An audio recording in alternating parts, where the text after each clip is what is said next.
Ayon sa kasabihan, hindi hadlang kahirapan para sa tagumpay. For today's video, ipapakita rin namin sa inyo na hindi rin hadlang kahirapan para mag-enjoy at mag-relax.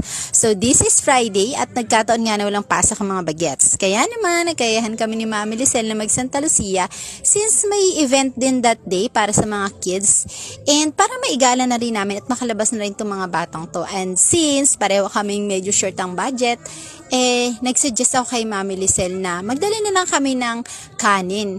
Para naman in case na kumain kami is maitawid talaga namin. Biruin mo yata 30 pesos na ang pinakamurang kanin ngayon sa mga fast food. O diba, laking bagay. Kaya naman, iyan ang nasa KFC na kami. Umorder lang kami ng tig-isang 75 pesos na fun shots with rice.